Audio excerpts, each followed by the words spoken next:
নতুন দর্শক মানচিত্রের নিয়মিত আয়োজন কথোপকথনে আজকে। নমস্কার, আমি তরুণ ঘোষ। বাংলাদেশে তো একটা অভাবনীয় ঘটনা ঘটে গেল। এবার বাংলাদেশ এবং ভারতের মধ্যেকার পরিস্থিতিটা আপনাদের জানাবো।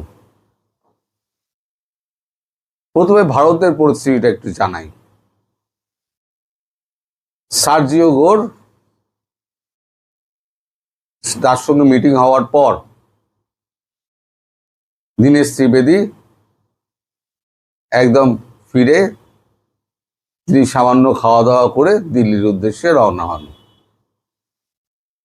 গতকাল রাতে আমাদের এখানে একটা কিচেন ক্যাবিনেট বৈঠক হয়েছে। সেখানে উপস্থিত ছিলেন নরেন্দ্র মোদী, অমিত শাহ, রাজনাথ সিং, অজিত দোভাল আর আমাদের দীনেশ ত্রিবেদী, প্রত্যেকেই উপস্থিত ছিলেন। আর নির্মলা সীতারামন, তিনিও ফিনান্স মিনিস্টার, তিনিও আছেন এর মধ্যে। তো সেখানে দীনেশ ত্রিবেদী পুরো বাংলাদেশে মানে এর বৈঠকটা, সার্জিও গোরের সঙ্গে বৈঠকটা মর্মার্থ পুরোটা তুলে ধরেন। এবং সেখানে তিনি একটা কথা বলেন যে এই যে ব্রিক্স সম্মেলন হচ্ছে, তাতে যে আমরা যে চিঠিটা পাঠিয়েছি সেখানে নাকি আমরা তারেক রহমানকে প্রধানমন্ত্রী হিসেবে উল্লেখ করিনি বলে ওরা একটা খুঁত ধরে বসে আছে। তখন অমিত শাহ বলেন যে ভারতের থেকে, ভারতের হয়ে প্রধানমন্ত্রী নরেন্দ্র মোদী স্বয়ং যে শুভেচ্ছা পত্রটি পাঠিয়েছিলেন এবং শোকবার্তা পাঠিয়েছিলেন,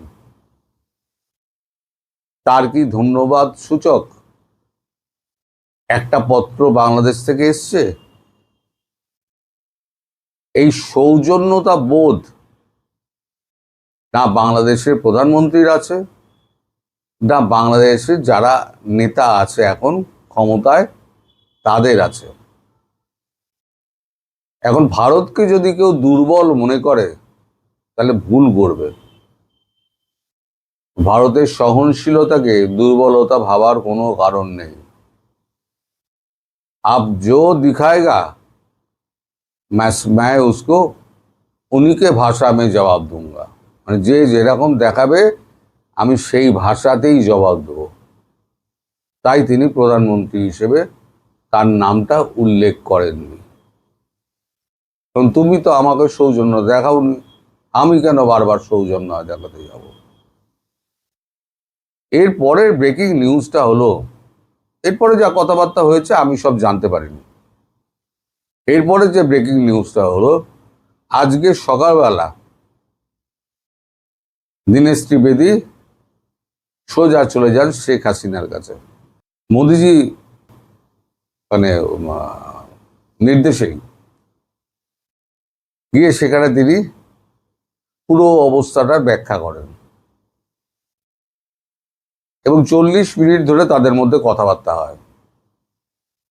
খুঁটিনাটি প্রত্যেকটি জিনিস খুঁটিয়ে খুঁটিয়ে শেখ হাসিনা জেনেছেন কারা কারা বৈঠকে এসেছিল, বৈঠকটা বাতিল হলো কেন, মানে এই এটা মানে আমরা নৈশভোজ বাতিল হলো কেন, তারেক রহমানের সরকারের এখন কি অবস্থা, তারা কোনো বিবৃতি দিচ্ছে কিনা, এই নিয়ে নানান প্রশ্ন করেছেন।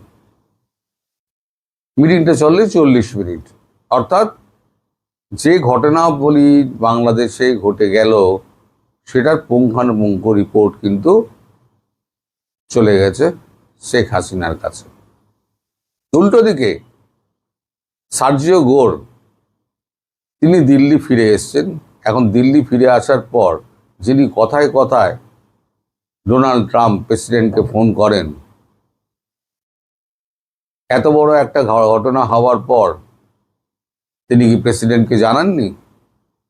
নিশ্চয়ই জানিয়েছেন। এখন ডোনাল্ড ট্রাম্প তিনি তার হিসেবে চলছেন যে চীনকে দূরে রাখতে গেলে ভারতের সঙ্গে সুসম্পর্ক করতেই হবে, না হলে পরে আমাদের পরে মুশকিল আছে। ভারত যদি চীনের দিকে ঘেঁষে যায়, তাহলে ইন্দো প্যাসিফিকে আমরা ঝামেলায় পড়ে যাব এবং এই ব্রিক্স গঠনের যে প্রচেষ্টা, ডলারাইজেশন, সেটাতে আরো এক ধাপ ওরা এগিয়ে যাবে। ফলে চীনের থেকে ভারতকে আলাদা করতে গেলে ভারতের যে দাবি, সেই দাবিটাকে কিন্তু মান্যতা দিতে হবে। এবার সময় এসে গেছে আমাদের গুটিয়ে নেওয়ার পালা, বাংলাদেশ থেকে ব্যাগপত্তর গুটিয়ে নেওয়ার পালা। শেখ হাসিনাকে আমরা ঢুকিয়ে দেব, তারপর শেখ হাসিনা ওখানে বুঝে নেবেন কি করবেন না করবেন, আমরা তীক্ষ্ণ নজরটা রাখবো, এইটুকু আমাদের কর্তব্য। অর্থাৎ শেখ হাসিনার ফেরাটা এবার নিশ্চিত হয়ে গেল, অন্তত ট্রাম্পের কথাতে। এখন এই কথাটা আমরা জানলাম কি করে?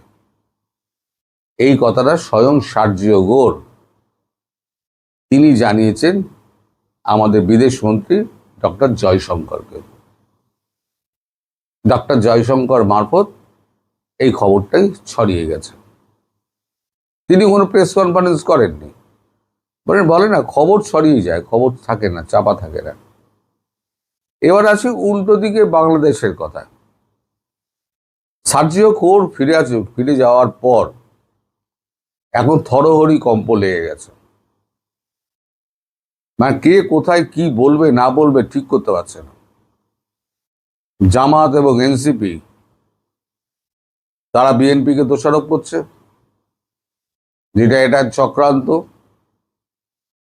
যদি আমাদের এভাবে অপমান করা হতো তাহলে পরে আমাদের আগেই বলে দিত, আমরা যেতাম না নৈশ বোঝে। খলিলুর রহমান আমাদের সঙ্গে চক্রান্ত করেছে ভারতের নির্দেশে, সবকিছু ভারতের নির্দেশে হচ্ছে আর কি। কিন্তু তারেক রহমানের সরকারের পক্ষে যিনি সব ব্যাপারে পটার পটার করেন, এই সালাউদ্দিন সাহেব, তিনি অন্তত এই বিষয়ে এখনো পর্যন্ত কোনো কথা বলেননি। এখন আপনাদের আমি দুটো ছবি দেখাবো। দুটো ছবি, বলে না ছবি অনেক কথা বলে দেয়। দুটো ছবি, প্রথমটা দেখুন, দীনেশ ত্রিবেদীর সঙ্গে সার্জিও গোরের যে বৈঠক শেষে যে মিটিংটা হয় বা বৈঠকের আগে যে মিটিংটা হয়, সেই মিটিংয়ে আপনার চেহারা দেখুন, দুজনের বডি ল্যাঙ্গুয়েজ দেখুন। সার্জিও গোর রিল্যাক্সড এবং অত্যন্ত বন্ধুত্ব সুলভ একটা হাসি আসছেন, দীনেশ ত্রিবেদীও তাই। এই ছবিটা বলে দিচ্ছে যে এনাদের মধ্যে কতটা সুন্দর আলাপ হয়েছে। আমার মনে হয় ছবিটা বৈঠকের পরেই তোলা। উল্টো দিকে আমি আর একটা ছবি দেখাচ্ছি। এই ছবিটা হচ্ছে তারেক রহমানের সঙ্গে মিটিং এর পর সার্জিও গোরের সঙ্গে তোলা ছবিটায় আপনি দেখুন সার্জিও গোরের মুখটা এবং তারেক রহমানের মুখটা। তারেক রহমানের দেতো হাসি হাসছেন বটে, কিন্তু সার্জিও গোরের মুখটা থমথমে। অর্থাৎ তিনি যে একেবারেই সন্তুষ্ট নন, এই ছবি কিন্তু পরিষ্কার বলে দিচ্ছে। ছবি কিন্তু কখনো মিথ্যে কথা বলে না। এদিকে আমাদের রণদীপ জয়সওয়াল, তার একটা ফটো কার্ড আমি জুড়ে দিচ্ছি, সেখানে দেখুন তিনি কি বলছেন। আবার আমাদের যিনি অজিত দোভাল আছেন এনএসএ, অজিত দোভাল কিন্তু আবার এটা কথা বলেছেন। আমি সেটারও ফটো কার্ড আপনাদের আমি দিয়ে দিচ্ছি। দেখুন, তার নিরাপত্তা সংক্রান্ত ব্যাপারে কোনো রকম আপোষ ভারত করবে না, এই ধরনের একটা কথা তিনি বলেছেন। সরকার যে ভয়ে কাঁপছে তার একটা ছোট ভিডিও আমি কর্নারে চালিয়ে দিচ্ছি, আপনারা দেখুন। দেখলে আপনারা বুঝতে পেরে যাবেন যে ভেতরে ভয় কতটা ঢুকেছে, অর্থাৎ আওয়ামী লীগ ফিরে আসছে এই ভয়টা কতটা ঢুকেছে। ভিডিওটা দেখুন, আমি চুপ করে পাশে বসে থাকবো। যদি এই সরকার ব্যর্থ হয়, মনে রাখবেন বাংলাদেশে কেউ বাস করতে পারবেন না, কেউ বাস করতে পারবেন না। এর চেয়ে সিনসিয়ার গভর্নমেন্ট, এর চেয়ে সিনসিয়ার প্রধানমন্ত্রী বাংলাদেশের ইতিহাসে আর আসবে না, ছিল না। আর এইবারে কমিটমেন্ট যদি আমরা ফেল করি জুলাই অভ্যুত্থানের পরে, মনে রাখবেন আমরা শেষ হব না, আপনারাও শেষ হবে। কেউ কারো বাড়িতে থাকবেন না, ডিউটিতে থাকবেন না, কারণ সবার আমল নামা সবাই জানতেছে কে কি আমরা করতেছি। আমি খুব ভদ্রোচিত ভাষায় বলে গেলাম, অত্যন্ত আবেগ অনুরোধ নিয়ে আপনাদেরকে বলে গেলাম। এবার সব থেকে বড় মুশকিলে পড়েছেন আমাদের জামায়াত ইসলামের আমির এবং এই এনসিপির ছোকরাগুলো। কারণ এই যে বলছেন আমাদের সকলের আমলনামা সবার কাছে আছে, আমলনামা কার কাছে থাকবে? আমলনামা আছে আওয়ামী লীগের কাছে। আওয়ামী লীগ ফিরলে পরে, ফেরাটা এখন শুধু সময়ের অপেক্ষা। আওয়ামী লীগ ফিরলে পরে ফুল প্রসাদ আচ্ছা করে তো চড়াবে, সে তো বুঝতেই পারছে। এখন আওয়ামী লীগের নেতাদের ভারতবর্ষে ঠাঁই হয়েছিল, এদের ঠাঁই কোথায় হবে সেই নিয়ে এরা এখন খুব চিন্তিত। এখন জাহাজে করে পালাবে না নৌকায় করে পালাবে সেটা হচ্ছে পরের ব্যাপার। আমি যে আপনাদের বলেছিলাম না সেপ্টেম্বর, আমি কোনো গণৎকার হিসেবে আমি বলিনি। আমি পারিপার্শ্বিক অবস্থা এবং লোকের সঙ্গে কথাবার্তা বলে আমি যেটুকু আন্দাজ করেছিলাম তাতেই আমি বলেছিলাম যে সেপ্টেম্বর, খুব বেশি দেরি হলে। তারপরে আবার একটা ভিডিওতে বলেছিলাম সেপ্টেম্বরও হয়তো লাগবে না, তার আগেই ফিরে যাবেন শেখ হাসিনা। এবার ট্রাম্পের ব্যাপারটা কি? ট্রাম্প বুঝে গেছে যে এখানে ভারতকে আমার কাছে রাখতে হবে, বাংলাদেশ যাই ভাঁড়বে, শেখ হাসিনাকে ঢুকিয়ে দাও, আমরা ওপর দিকে নজর রাখবো, আর ভারতের সঙ্গে আমরা সুসম্পর্ক রেখে চলবো যাতে চীনকে দূরে রাখা যায়। এবার আপনাদের কাছে আমার একটা প্রশ্ন আছে, জবাবটা আপনারা দেবেন। এই যে 12-13 সেপ্টেম্বর যেটা নিয়ে এত ধুয়ো তুলছেন যে প্রধানমন্ত্রী হিসেবে জানানো হয়নি, অমুক হয়নি, তমুক হয়নি, উনি না এসে দেখান। তারেক রহমান ভারতবর্ষে 12-13 সেপ্টেম্বর ব্রিক্সের যে মিটিং আছে সেই মিটিং অ্যাটেন্ড না করে দেখান। এটা আমারও চ্যালেঞ্জ রইল।